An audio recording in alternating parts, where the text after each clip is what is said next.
Hello, everybody. Welcome to the Sports on I40 podcast. Uh, this is our second episode in this series, and we're going to be covering a variety of topics today. First, the Blue Ridge game that Holbrook had on the 14th of January 25, and as well as the Winslow game, which Holbrook played Winslow on January 17th, 2025. So, going into the first one, the Blue Ridge game, I think that was one of those games where it was great to see the Holbrook girls team. They had a really good game. They really improved. I know in the last podcast I had mentioned a Dr. Jekyll and Mr. Hyde type of team, but they seem to have found their rhythm. And I think they're currently on a winning streak. They did beat Snowflake previously, followed by Blue Ridge.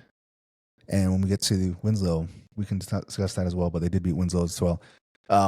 So looking at some of the things that I had noticed in that game, going through my notes here for the Holbrook girls, the first quarter, Holbrook was barely beating Blue Ridge 29-20 at the end of the first quarter. Holbrook did come out in a man defense, and they did run a high-low offense, and that was because Blue Ridge was running a zone defense. And it was really nice to see them, try to put the ball in the position to where they could score. And they did have a lot more cuts in their offense, and that really allowed them to open up the lanes, which gave them the opportunity to make more points. And I think that was really refreshing to see, as opposed to not trying to put the ball in position to score. One of the issues, though, that I did see in that game was gameplay awareness. They tend to make mistakes when they're in a hurry. Yeah. But I don't think that's necessarily just a Holbrook problem. I think that's just a team problem. And For sure. everybody tends to have... I think when you start out in a game, it's sort of like you want to maybe try to keep up with the team you're playing. Maybe they'll catch you off guard by playing a lot faster. So, you're not tired. You just started, and the pace of the game starts out really quickly, and because of that, they tend to make some mistakes when doing that. Yep, I agree. Now, did you notice anything in that game against Blue Ridge? Anything meaningful? Like you mentioned, the defense that they played against Holbrook was like a zone type, no pressing, nothing like that, and it kind of went in Holbrook's favor, I think, and it allowed them to fill the defense, pass the ball more, get some more open shots, and they had good ball movement. I wish they had stats on some of the shooting, because there were a lot of threes that happened in that game, and Holbrook got the advantage in that, and they made them when they needed to count. They made them. They did struggle a little bit on defense with the transitions. The Blue Ridge had a fast pace. They had a guard, a short girl at number 10, I believe. I think was her number, but she's pretty quick, so she got down the court pretty quick, and a lot of transition baskets that way. That's what was their advantage, and trying to hurry back on defense. But Holbrook pulled it off, though. Yeah, from what I recall, there was a lot of 3-pointers that they did make. Yeah.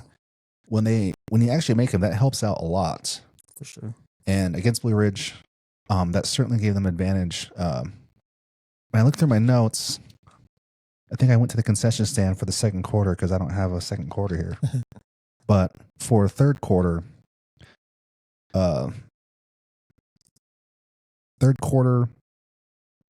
Holbrook shot 3 3-pointers in the third quarter. They made 3. Actually, they shot 4, and they made 3 out of 4 in the third quarter, which was really good. Blue Ridge shot 2 from what I can see here, and they made both of them. So both shooting high. They didn't shoot very many in the third quarter, but they both made a bunch, I guess, on a percentage basis. If we look also here, we transition to the fourth quarter. The final score for the game was 56-51. But when I look through my notes here, 4 minutes. Let me see, 4 minutes and 60 seconds. The game, we had 6:11. It was 47-46.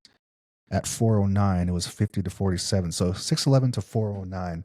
So that's about a good, solid minute, a little over a minute of where nobody scored. So I did notice that it was a lot of either turnovers or missed shots that sort of led to the inconsistency in scoring. If we go down again, this is in the fourth quarter. From 4:09 to 2 minutes and 26 seconds, Holbrook only scored 3 points, and Blue Ridge only scored 2. So at the 2 minute and 20-second mark, Holbrook was leading 53-49. Now look at this again. From the 2 minute and 20-second mark to 36 seconds, Holbrook only scored 1 point, and Blue Ridge didn't score anything. So for a whole entire minute and a half at least, either there was a lot of missed shots or turnovers that just both teams were just really, I think, really struggling to put the ball in the basket. And then we come down again 25 seconds later, so the 36-second mark to the 25-second mark in the fourth quarter. Blue Ridge managed to score another 2-pointer, which made it 54-51 with 25 seconds left in the game. Following that, with 12 seconds left, Holbrook scored another 2, and that put Holbrook up 56-51 with 12 seconds left. Mm-hmm. So just looking at the scores alone, there seemed to have been some trouble. I wrote here in my notes, Holbrook began to run a stall type of offense at around the minute and 25-second mark. Yeah. So additionally, around about 49 seconds, Blue Ridge started to rush the foul in order to try to put themselves in the bonus. If I look here on the backside, Blue Ridge shot 5 3-pointers and only made 1 3-pointer in the fourth quarter. Holbrook shot 5 3-pointers and made 2 in the fourth quarter. So looking at that here, that was really such a big thing. So let me see. Blue Ridge. I'm trying to look at the calendar here. If I look through my notes, I wonder. Yes. Anyways, yeah, so that appeared to have been a slight difference maker. I mean, if you think about it, they shot. Let me see here. Forgive me for getting lost. They shot. What did I say? They made 2 out of 5. So that means they missed 3 3-pointers in that last little stretch there. So it kind of makes you wonder if at times maybe we should start, or maybe teams should start focusing on 2-pointers rather than 3-pointers. And I think I'm gonna bring this up again when we talk about Holbrook boys in the Winslow game. But it seems like oftentimes teams get so caught up in trying to make 3-pointers that, especially when in times in which they need it, when they need points, they tend to waste the possession by trying to make a high risk shot or a high risk, high reward shot of a 3-pointer. And when it goes in and it's great. But when it doesn't, it doesn't. Now, one of the other things I saw in here was carrying. So one of the players from Holbrook did commit, or I didn't, well, it wasn't a carrying, but a lot of the fans were, at least the Blue Ridge fans were sort of surprised that a carrying wasn't called. And, I overheard the ref saying that a carrying, it doesn't matter if it's from up here. What matters is it comes from the bottom up this way. Yeah.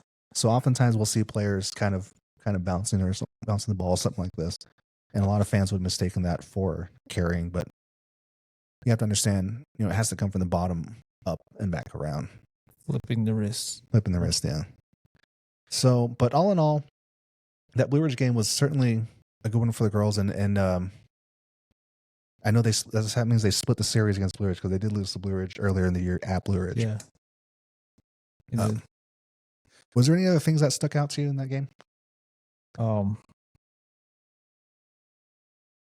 Yeah, mainly the defense as far as Blue Ridge, but the girls played excellent. They definitely a big change from the first game.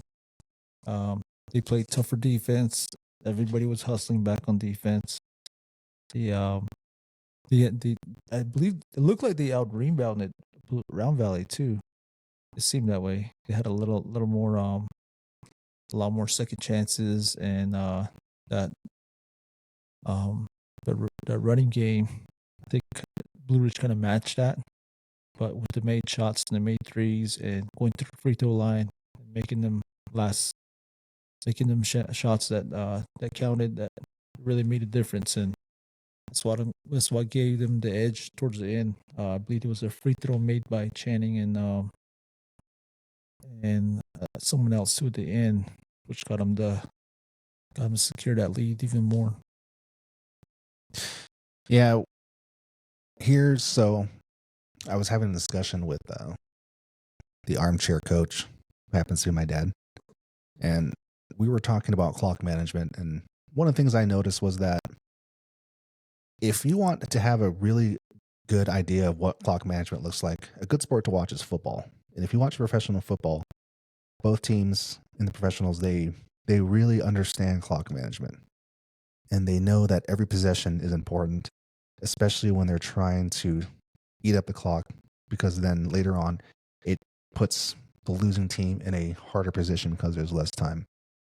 When it comes to girls basketball, or just basketball in general, I noticed that there are some of the players struggle with clock management. Yeah. There are times when they don't have to rush the ball down court. There should be times where, there shouldn't be in a hurry because they're not losing. They might have some kind of maybe a small lead. So just being aware of where the clock is and how much time you have left, and understanding that, we're not in a hurry. And then on the flip side, maybe you are in a hurry because you're down in points.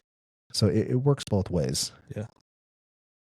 Another thing too, like notice that team still struggle with too is the shot clock. The running 35-second shot clock. I still see teams where coming down to the last seconds, they're trying to pull a shot off past the 3-point line, and they still struggle with that. So yeah, there's still some adjusting, getting used to that and all that, but it happens to both boys and girls. Yeah, so that was against Blue Ridge. And I believe I did show up a little late for that, so I wasn't able to see who the starting lineup was for the girls. But all in all, it was great to see them, make those improvements.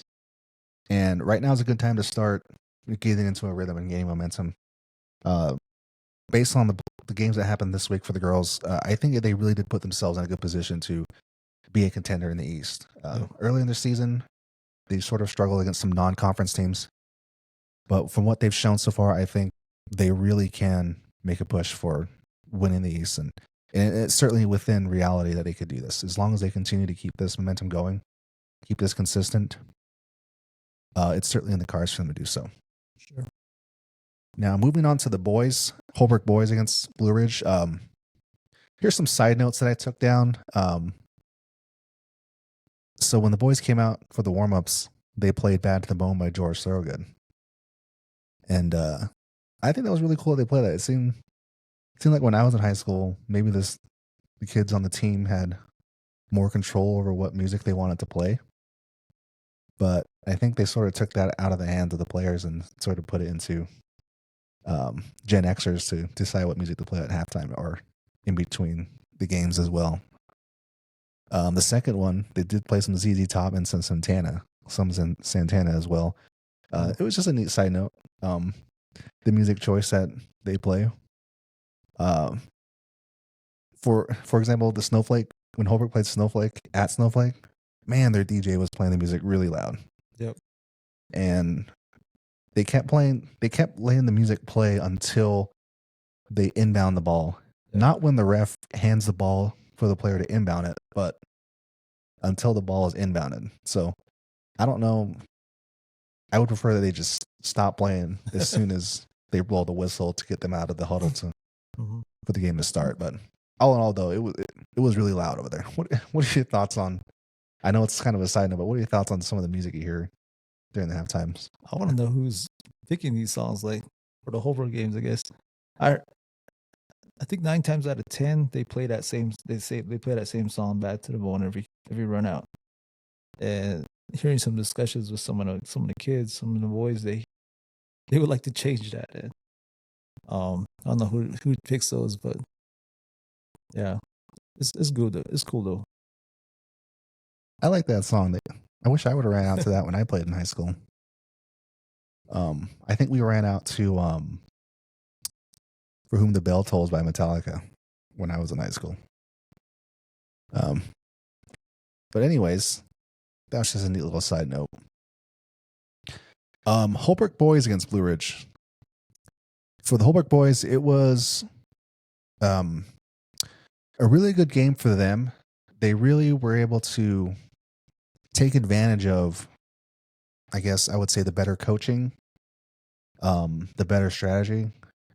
Holbrook just seemed more focused, and whatever Coach Delmar wanted them to do, it seemed as though they seemed to, for the most part, stay within those boundaries. I don't know, maybe I'd have to ask him, but who knows, maybe there were things he wanted them to do, but that they didn't. But when I look at the notes here for the first quarter, Holbrook scored first, and the end of the quarter, the score was 10-7. So Holbrook only had a 3-point lead. If I look at 3-pointers here, Holbrook in the first quarter shot 7 3-pointers and only made 2, with Jaron Vicente making 1 out of 3, so 33% from the field. Blue Ridge, similar. They shot 6 3-pointers and only made 1, so 1 out of 6. So that was pretty. I guess you could see where those extra points come from. So if Holbrook had 10 points, that means 6 out of those 10 points were 3-pointers. So out of that 8-minute quarter, it seems like it would have been nicer if maybe they would have tried to focus more on. So if you look at the 7 3-pointers they shot. Maybe if they would have taken away 3 of them and got 2-pointers out of those, that's another 6. So I guess the score could have been 12-7 instead of 10-7. Mm-hmm.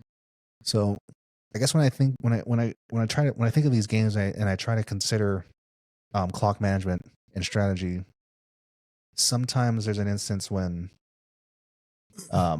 shooting 3-pointers are good, but sometimes taking advantage of 2-pointers are also really good as well, or important to take consideration. It kind of reminds me of that the smoke signals when he said sometimes it's a good day to die and sometimes it's a good day to have breakfast. Right. So it's good just to think about how you're going to score and when it's important and when it isn't. I mean, it's early in the game, so maybe it in this case it didn't really have that big of it wasn't that big of a deal, but it'll make more sense when we talk about the Winslow game. What did you think? Yeah, I think the boys played good in that game.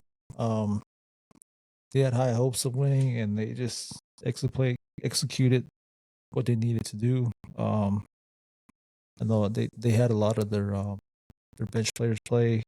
They had a good rotation going. They played good defense, no pressing or anything like that. Just half court, pretty much half court defense most of the way. And Blue Ridge couldn't keep up with.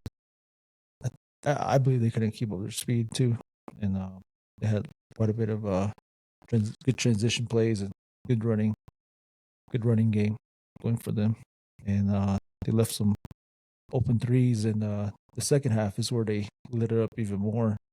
I believe they scored Blue Ridge. I can't remember. It was like a double-digit figure here. They outscored Blue Ridge 23-6 in the third quarter, and that's where most of the deficit came through. And yeah, one of the other things I kept track of is Travis Baya, his rebounding. I think when he rebounds really well, he gets a lot of rebounds, it really helps the team out. That kind of sounds like an oxymoron to say that because obviously more rebounds is better. But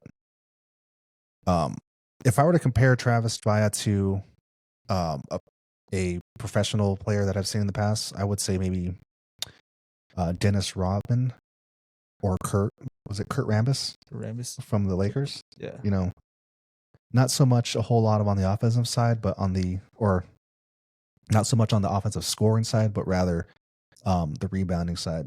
And when you are able to get more rebounds, that really helps your team out a lot. And I think, one of the things I saw was some videos that Kurt Rambis made about techniques for rebounding.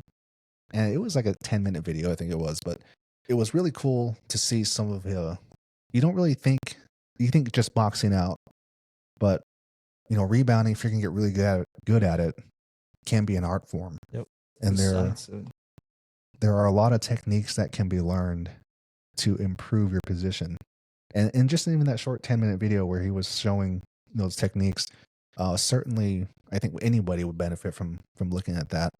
And when we talked earlier in the last podcast about working in the off season, I think for someone like Travis, really working on the rebounding and trying to get better, he's already doing a great job at rebounding, and it's to have him not there to rebound, I think really impacts them. And I've noticed that throughout the games as well, when there were times when they really need to increase their chances of getting the rebounds. I would notice that, Delmar would sub Travis Baya back in for that. So I would say he need certainly keep it up. It's really helpful, and it's good to note and see that. We fast forward to the third quarter. Third quarter at halftime, I have Holbrook at 29-28. So let me see here. 29-28. Is that correct?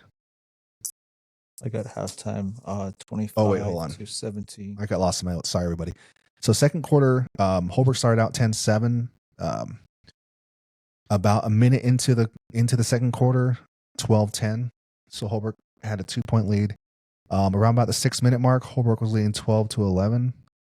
So if you look from the 6-minute mark to the 2.5-minute mark, that's about a little over 2 minutes. Holbrook managed to score a total of 7 points. Or 9 points. Excuse my math there. Holbrook managed to score a string of 9 points. Blue Ridge was only able to score 3 points in that time span. Mm-hmm. So at the 2.5-minute mark, Holbrook was winning 21-14. So you can see that it was starting to get away from them. And if we look here, surprisingly, Holbrook shot 8 3-pointers and only made 2. Jaron Vicente, he shot 5 3-pointers and didn't make any of them in that span. So if you were to take away those 5 shots there and would have added 2 points, the score could have been a lot higher than just 21.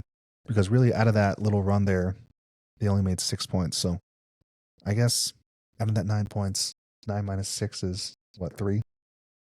So it just seems sometimes they get so caught up in shooting 3-pointers that maybe they should reconsider trying to do something easier and try to get closer to the goal to score 2 points. What are your thoughts on that? I mean, if you look at the stats again here that I took for the third quarter, missing 5 3-pointers.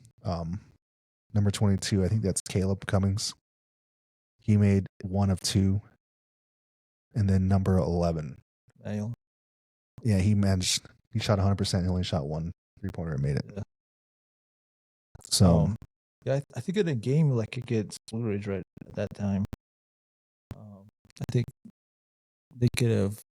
I think maybe they thought the second chances could have been there too. They had, like you said, they had Travis and some of the guys underneath. Maybe they could have helped them out some. But if you're playing against a team like that, I would say shoot, find your rhythm, work on that, moving the ball, making good ball movement, and your open shoot is what I would think. Now, I want you to consider this, though. Blue Ridge shot the same amount of three-pointers, 8, and they only made 2 out of 8. So they were shooting 25% in the field. Imagine if they would have made just 1 more or even 2, 4 out of 8. The game would have been a lot closer going into halftime. Yeah. So on the flip side, Blue Ridge, they have the speed to score. They're no slouch when it comes to running an offense as well. And I think they just had a lot of trouble just putting the ball in the basket. Yeah. I don't know if it's the rim sometimes. Remember you and I, we were at the conference champion, the 3A North conference championship last year. Uh-huh. And I was pointing out that the rim at the Winter Rock Gym, it kind of seemed it was stiffer compared to the other one. So whenever the teams would switch at halftime, one would make less points in the first half, and then when they switched to the other side, they would start making more points because it just seemed like the rims were more forgiving and it was easier to make shots go in. Yeah, I think everyone has a little more comfort on a goal at a certain gym. Just earlier, my daughter and I were practicing earlier, and I was telling her that more people seem like they struggle on this side of the court rather than the other side of the court. And I think it's like that for every player. They kind of more have a weak side and a side that they believe they feel more confident playing on. Yeah. This might be the other contributing factor for why the score was the way it is going into halftime. Travis Baya had 5 rebounds, with one of the rebounds resulting in a score from that. So when you get the ball back 5 times more, additionally that brings down the clock because you get to reset, and the shot clock also resets, as well as it gives them an opportunity to score. But even if you look at that, I mean, what did I say it was? 22-17. So even within that time span, from 6 minutes to halftime, so basically the whole entire quarter, like I said, 9 points. So 3 points were missing from there. Wow. It just, like I said, Travis Baya gave them a chance, but I don't know. To me, sometimes it just seemed like they sort of wasted their chances by shooting a lot of 3-pointers. It's great when they go in and there's nothing to say about it, but when they miss a bunch of like these, it would just be nice to see them put the ball in position to score, to have better shots. And I define them as intelligent shots. And what I mean by intelligent shots is those are shots that have a purpose. You're in a position to where you're in a position in a best chance to score. Maybe there's no defender. You're not taking a wild shot, basically. Yeah. And it seems to make sense with the context of the game. And oftentimes I see them make wild 3-pointers or just 3-pointers that just don't make sense. I mean, maybe the shot clock is running down and they have no choice but to shoot it. But I think, again, even the shot clock sort of changed the dynamic of the game as well. I mean, back when there wasn't a shot clock, there wasn't really, I guess, a reason to have a desperate shot at the end if you're sort of caught with the ball like that. Third quarter, I only have a few stats here. The quarter ended, I believe, 45-21, if I see that correctly. And then I think at that point, I had to go. So, but they had a pretty sizable lead at the end of the third quarter. Do you know what the final score was for that? 56-38. 56-38. So they managed to add a lot more points to the very end and had a great victory. And I think that was very good for them. Seeing as how they lost to Snowflake right before that, right? Yeah. So it was good for them to get back on their feet and have a good victory like this. What are your thoughts on this game? Yeah, it was definitely a bounce back. Against Blue Ridge, they had Chase Salabai, who contributed quite a bit of some help too and rebound on the bottom, and also some layups, some quick layups to end. I don't know if you noticed, but he wasn't playing against Winslow, so he was that was kind of a factor against Winslow too. But he did have a good game. I heard he's injured, but hopefully we see him back on the court soon. Yeah, we did. We seen a little more some playing time from the bench too. We had Brady come out. Cameron came out. He played too. He had a couple good baskets in there at the end. So there was some opportunities for these kids to kind of get some playing time. It was good to see. Yeah, it's always good to see the younger underclassmen get more playing time. More playing time, more experience is always a good thing. Moving on to the next game against Winslow, which took place on the 17th.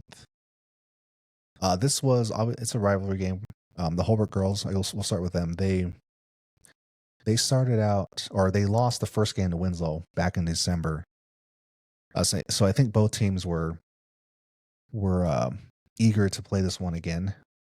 Especially, I think the Holbrook girls were certainly eager.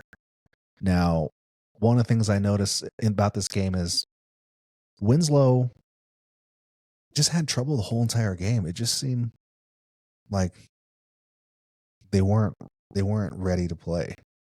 Whereas the Holbrook girls, they came out and just, though it was, I don't want to say I guess it was close, but it just seemed like there was a whole different tempo that the Holbrook girls were playing on as opposed to the Winslow girls. And I'm not really too sure exactly why.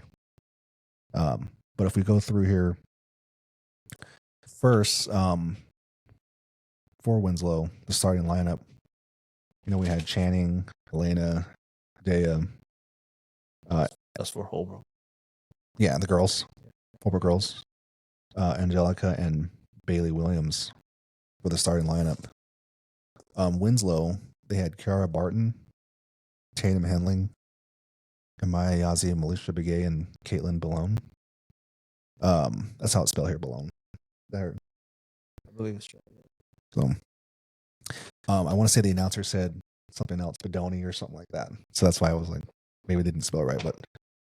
But if you look here, Holbrook won the opening toss against Winslow, and Holbrook was the first to score at the 6-minute mark. Holbrook came out with a man defense, and so did Winslow, I believe. I don't think I wrote that down, but I did write that Holbrook came out with the man. Oh, yes, Winslow came out with man defense as well. So they were both playing man defense for that whole entire quarter. If we look at the score here, 6-minute mark, 2-0 Holbrook. And then from 6 minutes to 4.5 minutes, Winslow did not score. So we're looking at 7-0 at the 4.5 minute mark. Wow. So that was, just looking at the numbers there, it just, Winslow, I think they certainly missed a lot of shots. And I believe they had some turnovers. If we look at the 3-pointers here for this game, for this first quarter, Holbrook girls, they shot 6 3-pointers and only made 2. Winslow shot 3 3-pointers and didn't make any of them. Free throws. Here's an interesting stat here for the free throws in the first quarter. Winslow only shot 4 free throws. So I have it marked here as shooting fouls. So Winslow had 2 shooting fouls. They shot 50% from the field. Mm-hmm. So they left 2 points. They left 2 points out there by not making them. So Holbrook, on the other hand, they shot 2, 4, 6, 7 free throws, and they only missed 1 in that quarter. And I have, let me see here. I believe there was 2 from, I think I have that listed as a foul. So shooting foul, they missed 1 and made 1. They had 1 foul from the free throw line that was result from a 2-point play. Mm-hmm. So that ended up being a 3-point play. So that certainly helped when you make a lot of your free throws and go to the line. That certainly helps your team a lot. Yeah. So we're going through here. 4 minutes to 4:03. So Winslow finally gets their first point at 4 minutes and 3 seconds. Wow. And it was resulted from a foul. And they only made one of those free throws. Okay. So another minute goes by. Holbrook scores 5 more points to make it 12-1. So, and then we keep going here. At the 2 minute and 49 second mark, Holbrook's leading 15-3. So again, Winslow, for about 5 minutes, only managed to score 3 points. So that just goes to show that they were definitely having struggles, turnovers, and I think they just missed a lot of shots from underneath the hoop. Finally, coming to the end of the first quarter, Holbrook was leading 18-8. If we go to the second quarter, Winslow inbounded. Holbrook managed to increase their lead 22-8 at the 6 minute mark. Winslow did score 2 more points at the 5 minute mark. So 2 minutes have gone by and Holbrook is leading 24-10. And we go through this stretch of 2 minutes where Holbrook does not score any points from the 5 minute mark all the way down to the 3.5 minute mark. So that's about a minute and a half. A minute and a half in which Holbrook did not manage to score a point. So that tells me that during that time, and they struggled to make these points. And I think they had looks, they just didn't make them. And there were a bunch of turnovers. And I wish I was able to keep track of turnovers too. Maybe that would help. But it's just hard to pay attention out there sometimes when all this stuff is happening. Another interesting stat here, there were only 2 free throws shot in the second quarter. Holbrook shot 1 and Winslow shot 1, and they were both 3-point plays. If we look at the three-point stat here, in the second quarter, Holbrook shot 9 3-pointers and only made 3 of them. And I believe Dea Guerrero had a 4-point play. She got fouled shooting a 3 and made it. So I have that mark there. Winslow, on the other hand, shot 4 3-pointers and only made 1. And number 12 from Winslow, Tatum Henling, she made the 3-pointer at the 2-minute mark. So I have written here clock management. And that was when I noticed that they were leading and there was no reason for them to try to rush. And I don't even think they were playing a full court press at that point still.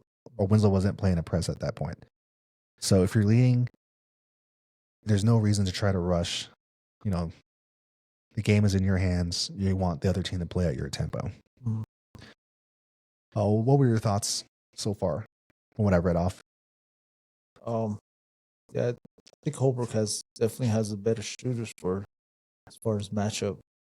And compared to the last game against Winslow, I felt like Winslow did a lot more pressing, did a lot more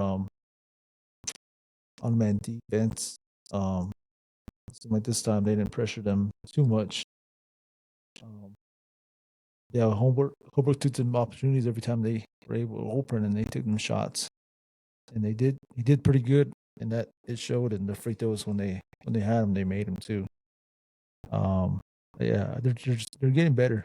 They're definitely getting better, and the stat shows, and I think rebound wise, they kind of matched up pretty evenly throughout the whole game too. I think it was like 25-26, I believe, for rebounding for both teams. So that part was pretty close. Yeah, so we go to the third quarter here. Holbrook's leading 32-18 at the 6 minute and 30 second mark. We look through here throughout this quarter. Here's the interesting stat. Free throw wise, Holbrook shot 2, 4, 6, 8, 10. 10 free throws in the third quarter. Wow. Winslow only shot 4. And Holbrook, out of those 10 free throws, they only made 5. So they shot 50% from the foul line. I mean, From the 3-point line, Holbrook shot 4 3-pointers and didn't make any. Winslow shot 3 3-pointers and didn't make any. So as you can see, as the game starts to progress and the both teams start to separate score-wise, Winslow starts to get more desperate to try to get the ball back, and I think that accounts for the reason why Holbrook shot so many free throws. Other things that I have here in my notes here, there was a 5-second turnover not called against Winslow around about the 2-minute and 17 mark. At the 1 minute and 4 mark, they called a jump ball, but from what I saw, it should have been traveling. I want to say it was on Winslow. Yeah. But I could be mistaken on that. Anyways, the quarter ended 41-26. Holbrook ahead at the end of the third quarter. And then we go to the fourth quarter here. 6 minutes and 41 seconds. The score is 43-28. Okay. Now, if you're a coach, when would you start calling a full court press? If I were Winslow, would have done it as soon as last quarter started, I guess. As soon as we could. Try to change the game. Yeah, from what I wrote here, for sure Winslow started doing a full court press at the start of the fourth quarter. I think they might have started sometime in the middle of the third. But I barely noticed that when I wrote in my notes. For sure at the start of the fourth quarter. So they were certainly trying to put themselves in position to get some turnovers to try to get the ball back. Mm-hmm. But they, for whatever reason, they just could not make up that difference. They started to shoot a little bit more 3-pointers. Winslow shot 5 3-pointers and didn't make any. Holbrook shot 6 3-pointers and only made 1. When it comes to free throws, Holbrook shot 2, 4, 6 free throws. And actually, no. Let's take that back. Winslow shot 6 3-pointers or 6 free throws and only missed 2. Holbrook only had 1 free throw, which was from a foul shot. They missed that one. So I think based on what I see here, I think Winslow had chances to try to cut this lead in half or cut this lead and put them in a position to win, but they just were unable to do so. Mm-hmm. Holbrook did a great job breaking the press, and usually I think in the last podcast we talked about how Holbrook girls had a really hard time with the press. Yeah, they definitely improved. Whatever they're doing in the practice and all that is definitely helping. And here's another thing for gameplay awareness: smart fouls. Just knowing when not to foul and when to foul. It's I have here Coach Perkins at some point in the fourth quarter telling the girls to stop reaching because the reaching foul I think was unnecessary, and they put themselves in a position where if they were continuing to play like that, either you were going to foul out or you were going to start putting Winslow into the bonus territory. So just knowing when to concede a point and when not to. Yeah. I think sometimes when you have a player maybe off the rebound, your opponent gets the rebound, and then all of a sudden you're trying to do whatever you can to try to get the ball back, and you could by mistake, commit a foul when it was unnecessary. So I guess just conceding that rebound and just going back on defense, just trying to think more intelligently about the game and about where you are in that particular position. Holbrook does win eventually, 52-34. It was a great win for them, especially compared to what happened previously. They lost, or didn't they beat Winslow earlier in the season? Yeah, they did. They did. So I think they won the series against Winslow. So again, they've had some great momentum. I think they lost actually to Winslow earlier in the season. Yes, they did, because I did bet my coworker. Yeah. I bet my coworker lunch that Winslow would lose to Holbrook. Okay. So anyways, but yeah, good for them. They did that. They have some great momentum on their side moving into the final weeks of the season, and hopefully they'll continue to do so. If you did not watch the boys game, and you missed a great game, and if you were not there, you missed an even better game. It was it was an exciting game from start to finish. And I had mentioned earlier in the podcast today about the girls having an issue with playing in a hurry. Well, boy, did that game start out fast. Winslow from the get-go started out in a full court press, and Winslow just had their foot on the gas the whole entire game. And I think that really caught the Holbrook boys off guard. Yeah. And because they started with that really high tempo, Holbrook, for some reason, just decided to try to match that tempo. And you and I were talking about it after the game. I was saying, you know how when you're riding a horse, you know, with your friend or whatever, and your friend takes off with the horse, and all of a sudden your horse wants to take off and try to keep up. It was the same thing. And because of that, I think when Holbrook was just really caught off guard, and it allowed Winslow to just take a commanding lead throughout this whole entire game. And we'll go through the numbers, but first things I want to point out here. From the 3-point line, Holbrook shot 6 3-pointers and only made 2. Winslow shot 3 and only made 1.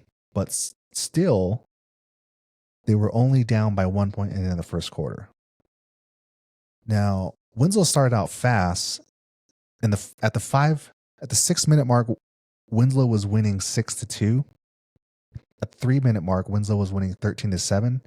At the 2-minute mark, Winslow was winning 15-9. At the 1-minute mark, Winslow was winning 15-13. So that last little minute there, Holbrook was able to take the lead by 1 point. Travis Baya had 4 rebounds, with 1 rebound leading to a score. So, and Winslow didn't shoot any free throws, but Holbrook shot 3.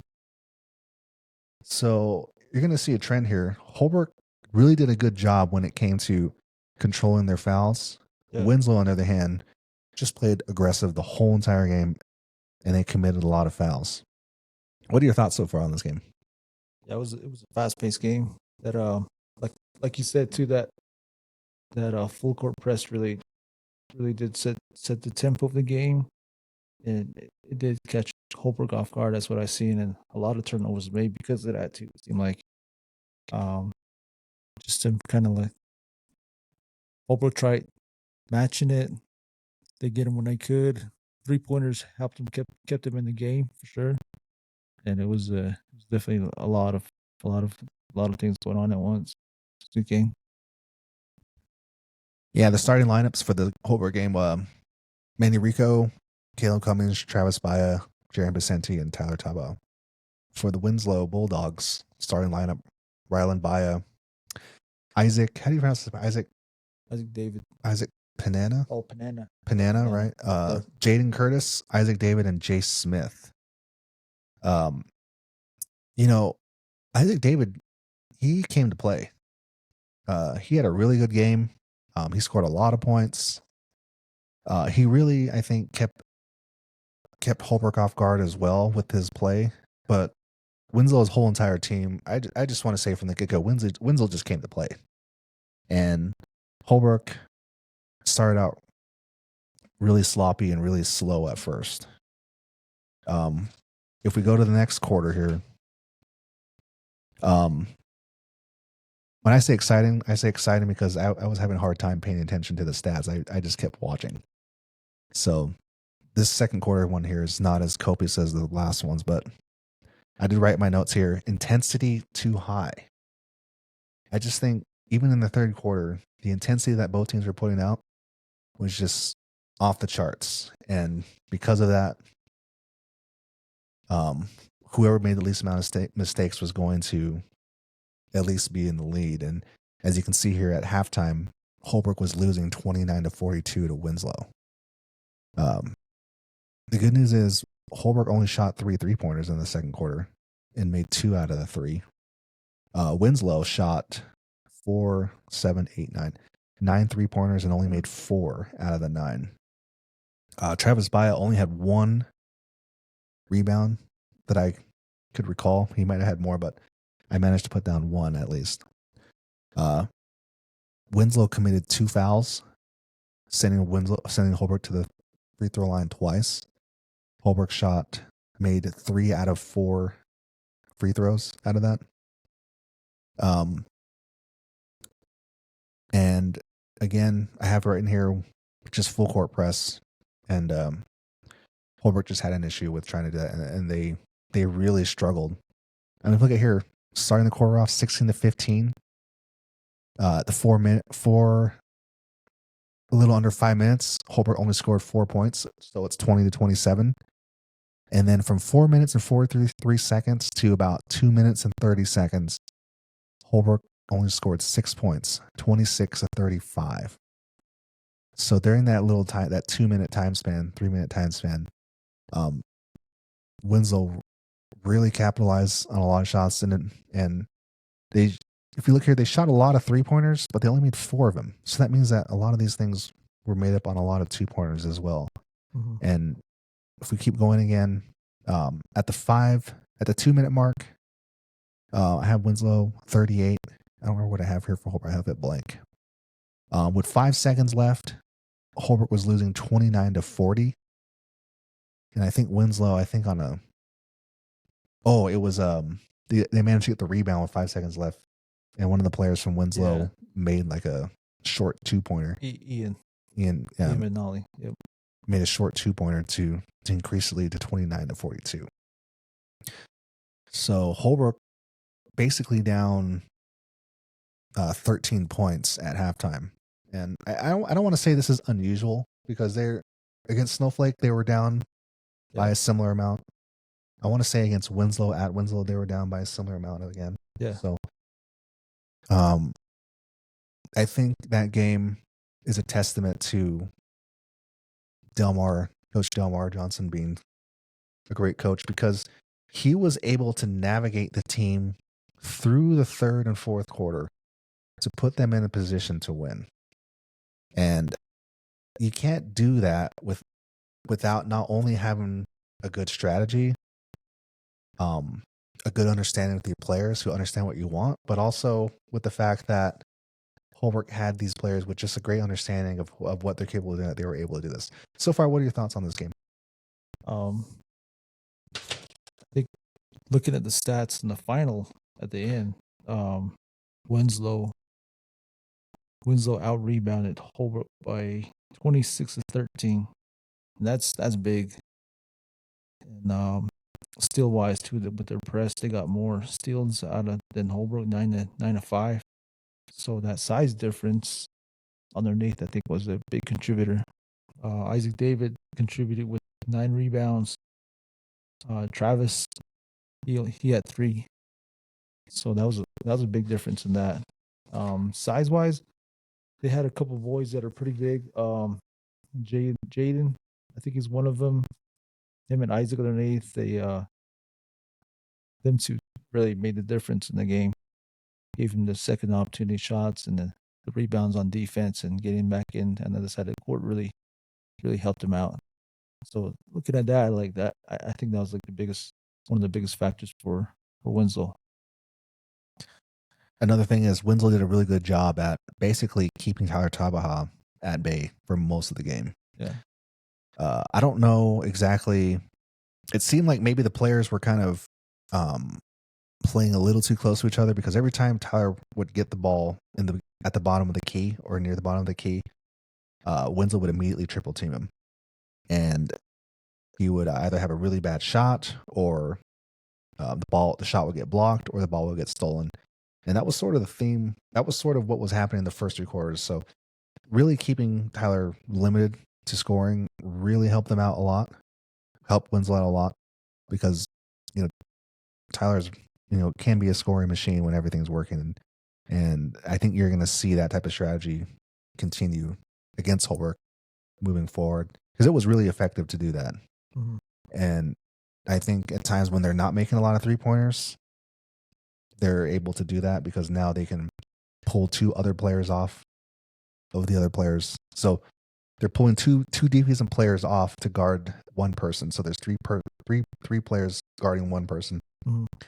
That means the other players who don't have anybody guarding them, they must have not been doing as well, because they didn't make hardly any. They didn't make as much 3-pointers as usual. Which I guess what I'm trying to say is, if your other players aren't playing to a higher level in scoring, and only one or a few people are scoring most of the points, it's just easier to guard those two when the other players are not contributing on the scoring side. Mm-hmm. And maybe the way I said that made it more confusing. Other thing here in the third quarter, Holbrook shot 4 3-pointers and didn't make any. Winslow shot 1 3-pointer and didn't make it. Jaron, number 32, shot 3 3-pointers and didn't make any of them in the third quarter. If I go back to the second quarter, Jaron made 1. And back to the first quarter, Jaron made 2 out of 3. Now we go to the fourth quarter here. This is where it got interesting, because this is when Holbrook really started to make a run. And I mentioned earlier, Coach Delmar Johnson, he was able to navigate his team to put them in a position to win. Now, if we go through here at the 8-minute mark starting, Holbrook was losing 43-52. Okay, we fast forward to 7 minutes and 30 seconds. Holbrook was losing 45-54. At the 7-minute mark, 45-54. So nothing changed within that 30 seconds.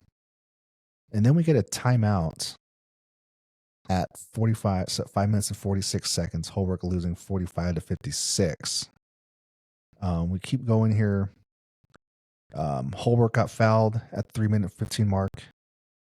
Holbrook was losing 50-58.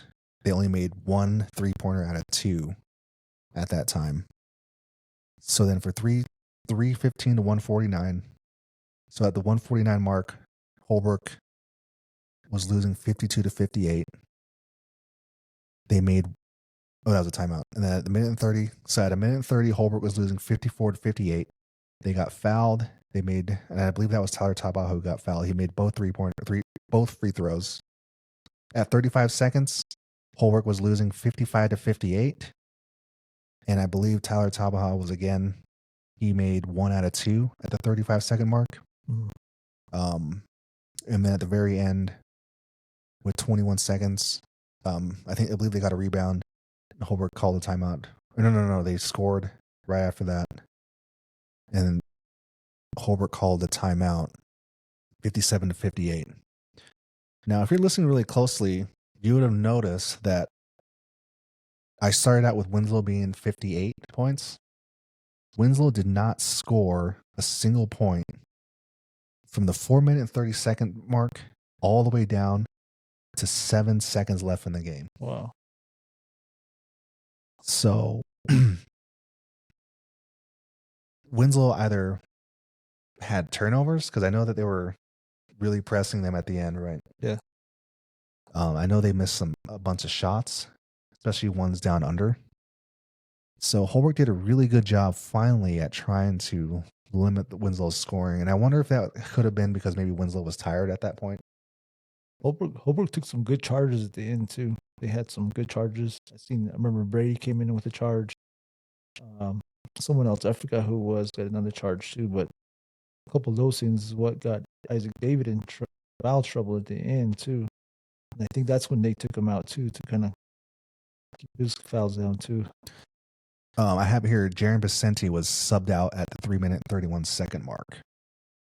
Now, the reason why I wrote that one down was because from about, I want to say, the 7-minute mark to about 3:30, I just think Jaron made some shots that just were unnecessary. 3-pointers that were just, I think he probably should have maybe thought a little more about, trying to put their team in a better position to score instead of just throwing up some, maybe to other viewers out there, they didn't see him as wild or unnecessary, but to me, it just seemed like it wasn't the appropriate time to be shooting those shots when they should be focusing on scoring.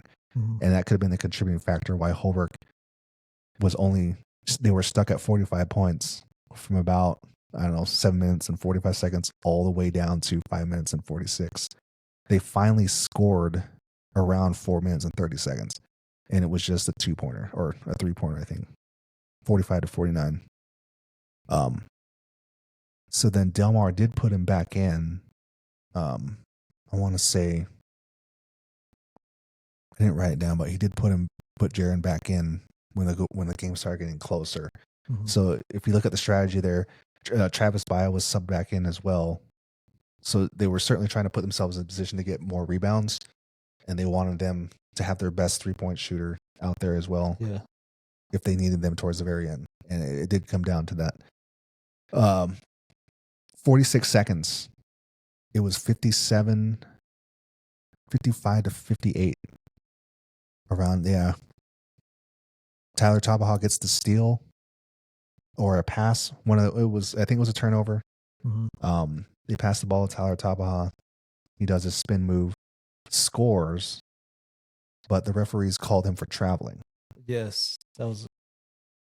I don't know about that call, but looking from TV, I don't know. I couldn't tell. It didn't look like it was a travel to me, but that was certainly a controversial call. It was a big one. Uh-huh. I don't think it was a travel, but sometimes, I don't know what the referees see sometimes. But that was certainly a big deal in that game. Yeah. And that one call, I think, was a difference maker for the way this game finished. Yep. I have here, I think Brady took a charge at the 30 minute or 39 seconds. He took a charge to get Holbrook the ball back. Yeah. I know at the last 10 seconds-ish, maybe the last 20 seconds of the game, Holbrook was in a really great position to take the lead. If you look here, 21 seconds, it's 57 to 58. And I know that they scored the free throws, and Coach Johnson called the timeout at 21 seconds. And I'm sure whatever it is he said, they're going to try to get the ball back, and if they don't, then they need to foul. And they did do that, but the ball got thrown. I think the ball went out of bounds or something, and Winslow inbounded, and it was at that point that they really needed to foul, which they did. And Winslow did make both free throws to go up by 1 point, 58 to 59. No, they must have made one to go up 50. Yeah, it was one. Chase. Okay. Chase was the free throw shooter, yeah. So they had no timeouts. Holbrook had no timeouts. I think that was also a contributing factor because leading up to the final 30 seconds of the game, Delmar was really trying to help them navigate through this. And he had to call a lot of timeouts, not only to stop the clock, but to also draw up whatever or reassure them that they needed to do this to get themselves in position to win. And it was definitely getting exciting at that point. Everybody was into the game. The players were in the game. The coaches were in the game. But because they did not have a timeout, I don't think they were able to organize a play that would have resulted in a better shot. Mm-hmm. So Holbrook tries to inbound it right, and somehow Travis Baya ends up with the ball at the very end. And he was the closest man to the basket. Yeah. Closest one to the basket, and tried to make a shot. And maybe in another universe he makes it, but just a little bit too much air. Maybe it was just a shot that his body wasn't in position to make, and it just didn't go. And that's how the game ended. It was a great comeback. It was definitely great to see, and it was exciting to be there. Yeah. What are your thoughts on the finish of this game? It was the rivalry finish, man. It was a dagger to us, and watching on video, at the last couple seconds, Jaren was, I don't know if you noticed, but Jaren was on the left hand side of the ball at the end. And he was open, and after the game, you can tell he was kind of frustrated that he would have been able to shoot too, but the ball didn't go that way, didn't work out that way. But all in all, it was a good game, man. Like I said, the rebounding part was a big factor in this game. They didn't have Chase Celebi, which is one of their inside guys to help him with the rebounds. So I think if he would have played too, it would have been a lot different game. But sometimes that's just how the chips fall, and then it didn't go in our favor. So it was a good game, though. Always a good game with the Winslow. Yeah, so this loss to Winslow, still Holbrook's still in position to win, but it certainly made it more difficult because now I think it's a three-way race between Winslow, Holbrook, and Snowflake. And I believe everyone has a victory over each other except Holbrook because they haven't played Snowflake again yet. And another thing too is Alcha State beat Snowflake this past weekend too, so it might even be a 4-way. It's going to get a little closer. Yeah, Alcha State won this weekend. They beat Snowflake. I think they have one each on one another now. Mm-hmm. So it's going to be an exciting finish. We'll have to see how this ends. If we think about the state championship, state playoffs, I think Holbrook has a good chance at going far in the 3A tournament. The Open, I'm not really too sure because I did get to see Snowflake play Valley Christian, and Valley Christian is still really good this year. They have some really good players. They got the height. They make a lot of 3-pointers. So the Open will certainly be a tough one. And I want to talk about the Open because if you look at the Open rankings for the boys' side, there's not really a whole lot of 1A teams. I think there's only 2, right? Sligman was one of them. I'm not sure if it's changed yet or not. So it seems like the 3A Open for the boys bracket is heavily weighted towards the 3A. And I guess I'm not too surprised. Boys basketball is definitely a lot more physical. But if you switch to the girls' side, the girls' side is a little bit more spread out. Yes, they have a lot of 3A teams, but they have a lot more 2A teams, and they have a few more 1A teams. I know Joseph City is ranked in the top 10, I believe, of the Open bracket or Open rankings. Whereas if you look at the boys' side, I think whatever 1A team is representing the highest ranked team, I think they're like in the top, maybe closer to the 20s or something like that. Mm-hmm. So I guess we'll have to see how it plays out. But from what I understand, though, if you end up in the Open and if you lose the first 2, if you lose in the first 2 rounds, you get to go back to your respective conferences tournament. That must have been some kind of concession in order to have this tournament, because I think the other teams were like, well, we don't want to do the Open and then you lose and then that's it, right? So I think that was sort of a concession to have this tournament proceed. Yeah. Additionally, you and I had a conversation about the lack of quality when it comes to these tournaments in Arizona. And I want to say that the Open tournament is probably the main reason as to why they basically cut out the game in Prescott or the Tim's Toyota Center portion of the tournament. Yeah, I think so. Right. Yeah, because I think it would have been just too much money to try to host those games there as well. So I think they just made it so that it was easier just to have the home team, the higher seed, host the game up until the semifinals. Mm-hmm. So what are your thoughts on the Open so far? The Open and the current, I guess, standings for girls and boys right now. Yeah, there's quite a bit of good teams. Chinley still leads the whole leads the pack. I know they played Maimira over the weekend and they beat Maimira. The boys, Chinley boys played Gallup boys, and I thought it would be interesting to see Chinley girls play against Gallup, which is they're considered one of the top 5s in New Mexico right now too. So I thought that would have been cool to see if they had played them, but it didn't work out that way. And I don't think Maimira is too good, so it's kind of hard to match up how Chinley compares against a New Mexico team. But all in all, they're doing good. And then some of the teams, a lot of teams in the north still representing the 3A. They're all in that. Locally, I think Joe City's in there. Altra State's in that too, and they're running in that. Yeah, it's gonna be it's going to be interesting this first year doing this too. So we'll see how it goes. Yeah. I wish I knew a lot more about New Mexico basketball. I know it's very competitive over there. The number one ranked girls player in New Mexico, right? She's going to BYU. Yeah. She plays for Sandia. I haven't really seen anything other than whatever's on YouTube. I was hoping to go at some point during the season to watch her actually play live, but their Sandia is not coming anywhere near, I think, Gallup or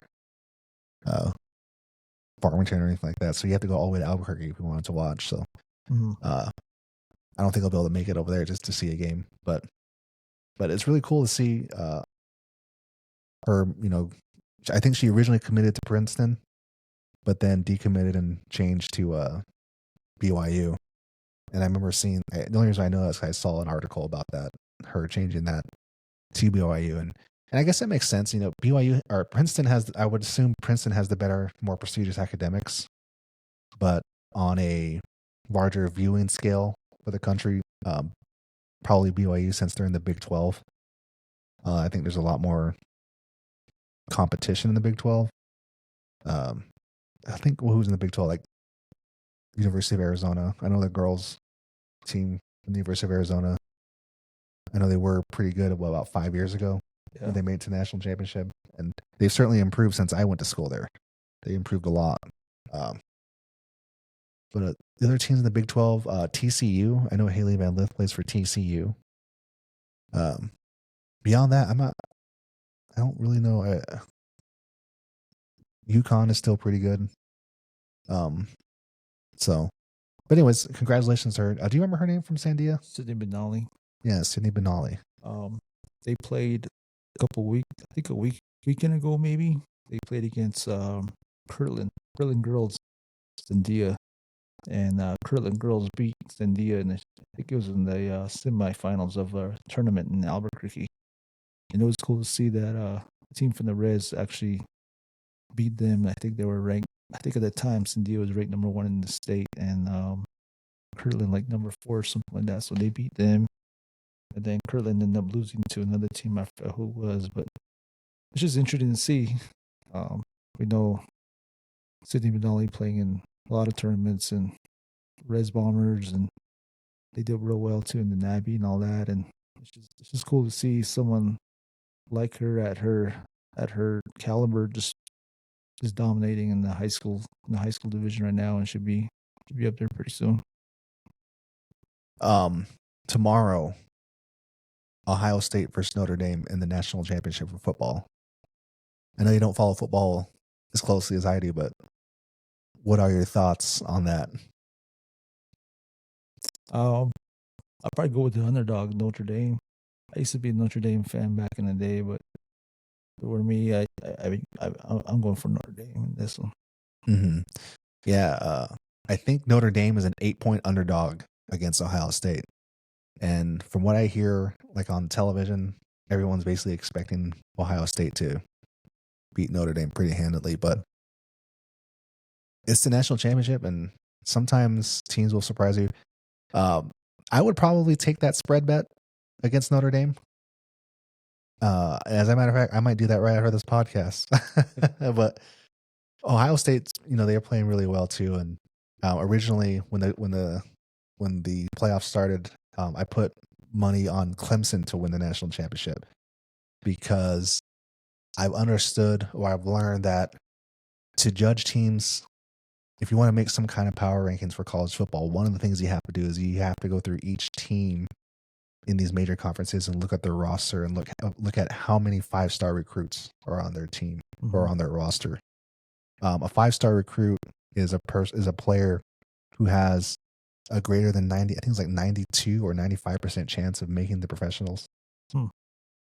So I believe Clemson had a really high, I think it was like 28 5-star recruits. Alabama had somewhere in that same, I think Alabama was maybe 29 or 30, something like that. Georgia was in the same boat as well. So Clemson, I thought, was going to be a great team coming in, but they really started off slow. But they eventually managed to pick up and get some momentum, and they did manage to make the national champ or no the tournament, the playoffs. I think they beat they ended up winning the what conference are they in? The ACC, not the ACC. They ended up winning their conference, and I thought they had some momentum going into the playoffs, so I put some money down on them to win the national championship, and they ended up losing. Shoot, I don't even know who they. I can't remember who they played. That's how upset I am with Clemson. Oh, they lost to Texas. That's what they lost to. I'm sure you heard ASU football. Yep. Now I'm a Wildcat. That's my alma mater for college. But it was cool to see ASU get it that far. And in my opinion, ASU should have beat Texas. But I would not be surprised if ASU did beat Texas, that they probably would have lost to Ohio State, because Ohio State's they're playing really well right now. But we'll have to see about tomorrow. I'll certainly be trying to watch a little bit of it. But what do you think of the new playoff format? Back in the past, it was just purely based on rankings, and then they would take the two highest ranked. Because I grew up in the BCS era, the Bowl Championship Series era. Mm-hmm. I think that was started, I think 1999 or something, or 2000, something like that. Prior to that, I think it was done through the coaches poll and the AP poll. So do you think the new playoff system for college football is a lot fairer? I think so. Mm-hmm. You get to see a lot of the teams that you kind of don't suspect playing one another. I guess kind of go head to head and see who really is the top team. Yeah, I think it's pretty cool, man. Yeah, we'll I have a couple of topics left for this, and we'll call it a day. But NFL, the Chiefs, they managed to beat the Texans. I don't know exactly what's going on over there in the NFL, but for some reason they really like the Chiefs. Uh-huh. And you look online, unless you're a Chiefs fan, if you're a Chiefs fan, you don't think there's any problems out there. the games are clean and smooth and everything. And every little just looking at Patrick Mahomes is they'll throw the flag on that. So we have the Chiefs. I think they're playing against the winner, or they're playing against the winner of the Bills and Ravens tomorrow. Today, Bills and Ravens played this evening, so I'll have to look up the score for that. Rams versus Seahawks, or not Seahawks, Eagles. Excuse me, it's a different bird. Oh, it's like the Bills managed to barely hold on. I thought about taking that bet. The Bills were 1-point underdog to the Ravens. Oh, really? And I thought about taking that bet, and I should have. You should have taken that bet, man. Rams, Eagles. It was snowing over there in Philadelphia. I did not know that. But Rams had a chance to win that game. And they just couldn't put it together on the final drive. They were losing, I think, by 13 points with 2 minutes left or 4 minutes left. And the Rams managed to hold the Eagles, come down and score. And then the defense came on, managed to get the Eagles off the field with, I think, a minute and 30 seconds left in the game. And the Rams had a chance to go down there to score a touchdown to win the game. And just ended up with a bad pass at the end on 4th down. So that was a really good game, Rams and Eagles. On the other side, though, Washington Commanders, they beat the favored Lions. I was going for the Lions just because the Lions they haven't won a championship before. They're kind of like the Cardinals in a way. I can relate. Jaden Daniels, quarterback for Washington, having a great season. Hopefully he doesn't have the Robert Griffin III curse, knock on wood. Robert Griffin III, he had a great first year too when he got drafted out of Baylor for the Washington Redskins at the time. But anyways, playing really great for the Washington Commanders. The other team, I think that's all of them, right? Yep. Yeah, so next week it's going to be Commanders, Eagles, and Bills, Chiefs.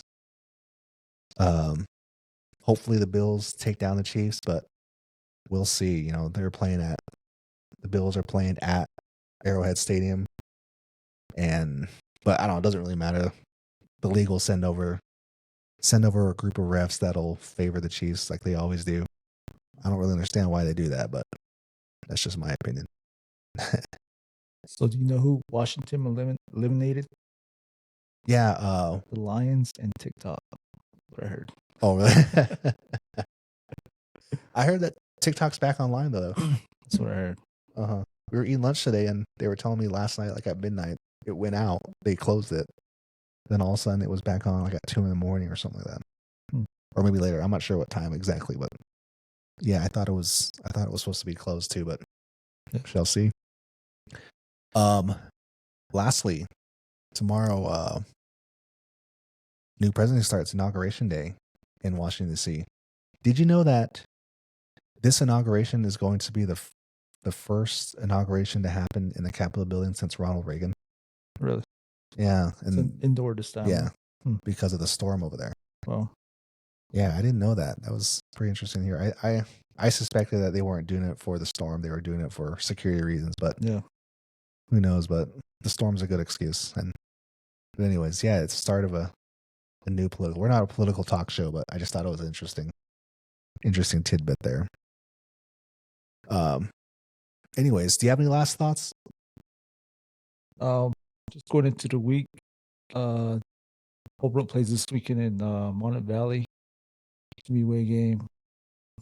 And I think Sholo on Friday. So it's going to be like a away game, two-way games back to back. It's going to be kind of tough a little bit on the players a little bit, but especially for the girls. The girls are going to have a tough week this week, man. They'll have to show up for these games, and they want to be have a good seat in the playoffs, and they're not to fall off these games if they can. So I'm looking forward to watching them play. Hopefully they can get all together by this weekend. Yeah, one of the hallmarks of a good team is a good team always wins the games they're supposed to win. Mm-hmm. And then secondly, they always manage to win the really tough games. Now, the Sholo girls, I think right now whatever problems they had, they definitely fixed them, and they're definitely rolling to. I would say the Sholo girls are the favorite to win the East. So it'll be interesting to see how this will be the first matchup of the year against Sholo for the Holbrook girls. I think this will be a big test for them, and it'll give them a good gauge to see where they are currently at right now. Yeah, and they have a great coach over there. Sholo has a great coach. I expect them to come out. It seems like they've been playing with something to prove because they did start out slow earlier in the year. Yeah, they had some tough games at the beginning of the year. They had Chinley and I think Flag or someone. Some pretty tough teams at the beginning of the season. Yeah, Sholo did beat Monument Valley. I saw the end of that. So it'll be a good one to see. And if you happen to go, it'd be a good time to go over there Sholo on Friday. I think we're gonna go over there on Friday to see that. Monument Valley as well. The Monument Valley girls they're in a tough conference for sure, but they seem to be sort of struggling as well. I haven't dedicated a whole lot of time to seeing them play with any of the videos that are currently up online on YouTube, but I was expecting Monument Valley to be a contender in the North, but right now Chinley basically has command right now. Chinley girls have a command of the 3A North right now, and they're playing really good. I did manage to see the Chinley girls versus Tuba City game. That was interesting because I think they played Tuba City, was it on Tuesday? And then they played Tuba City again in Chinley, I think, a few days later. Homecoming night too, I think. Yeah, so do you happen to know what the second score was for that? Let me pull it up. Oh, let me see. It looks like they won. They won both times. 37-24 in the last game. The first game was a 2-point game. That was real close. Yeah, the first game, Chinley at Tuba City, there was an interesting call towards the end. Trying to think what it was. It had to do with inbounding. I think it was. So I think it was a bad pass or something, and one of the Tuba City girls, one of the players from Tuba City, got the ball and called timeout near the baseline, and the coach was I believe the Chinley girls coach was arguing that because they inbounded it, the ball should have been inbounded, I think, near half court rather than at the baseline, even though they called timeout down at the baseline or something like that. That was a controversial call because it was pretty close at that point because it was only 36-34 was the final score of that game. So it was Chile in that game came out. They had a pretty much a commanding presence through most of the game, but Tuba City managed to battle through that in the second half, and it ended up being that close one at the end. It looks like Chinley basically came out and just decided to not give Tuba City a chance. They ended up beating them by over 10 points. So Chinley right now certainly is the favorite to win the 3A, the Open tournament, as well as the 3A North Conference. But anything could happen. They're well ahead. I think they only have 4 games left, and then they have the 3A North Region basketball tournament. So I could see Chinley girls finishing the season, beating Winter Rock, beating Monument Valley, beating Page, and beating Ganado. Those last 2 ones are going to be really tough for them. Page and Ganado again. Mm-hmm. So those will be some tests for them at the very end of the year as well. So pretty exciting basketball coming up. Yeah. As we wrap this up, do you have any final thoughts? Just real quick one too. It was a game between Seligman and Joseph City this past Friday night, also in Joe City, and Seligman was they were in one of the top 2 teams, I think, for 1A, and they lost to Joe City boys, which was I don't remember what they're ranked, but that was a pretty good game too.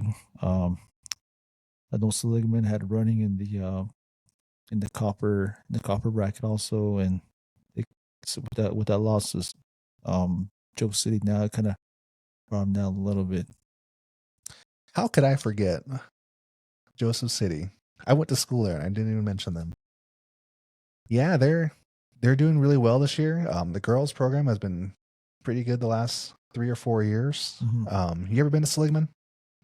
I drove through Seligman, but I've never seen a game. Yeah, most people just drive through it, but yeah, Seligman, they've had some glory days, I believe, back in like the 80s and 70s. You know, when I was in high school, I think when I was a freshman, Seligman won the 1A state tournament. That was like their first state championship of anything in a long time, and they had a full senior team that year.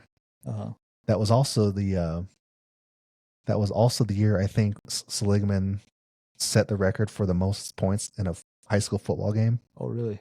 Yeah, they played I think Canyon State or Canyon Boys Ranch or whatever down in Phoenix. The score was like 110 to like 108 or 112, 108, something like that. It was a wild game. I did manage to see the tape for that. Our coach managed to get a hold of that, and we did watch that. So that was a pretty exciting game to see. Or maybe that was when I was a sophomore. Well, anyway, it doesn't matter. But anyway, that's Seligman. And small town, like all small towns, they've had their glory days, right? Yeah. Joe City certainly had, when it comes to the town, had their glory days. Holbrook, for sure, has definitely had their glory days. I mean, if you come to Holbrook, and maybe this is in every town, there's always someone that, talks about, 1970 or 1968, we had the best wrestling team and we had this many state championships. And so I guess it's not just unique, but yeah. One of the things I also noticed too is when you're living in a small town like Holbrook, the only form of entertainment is just the local high school. So I think that atmosphere makes it unique as opposed. I've been to a city game once, It was Rincon High School versus Casa Grande High School. That's because my cousin was on the varsity team for them, and I was in college at the time in Tucson. So my uncle told me to come over, and I went over and got to see it. And Rincon, I think, has a small gym, and I think there was only like 12 people there to watch. So I don't think, maybe it was. I'm assuming if your team is really good, then everybody comes out to watch. But it seems like here in the small towns, it's the only entertainment in town, so everybody comes. Like I went to the Sanders versus Holbrook football game. Mm-hmm. Sanders had a really tough year this year in football, but the whole entire town showed up anyways to watch, which was cool. And I remember standing in line at the concession for like 30 minutes. So, but anyways, we want to thank everybody for tuning in. Please subscribe and like the video below. We will see you next time. Hopefully next Sunday, we'll do another episode to kind of sum up some of the games that we had seen. Hopefully you enjoyed it. If you do, please like, subscribe, and leave a comment. Thank you very much. This is the Sports on I40 podcast.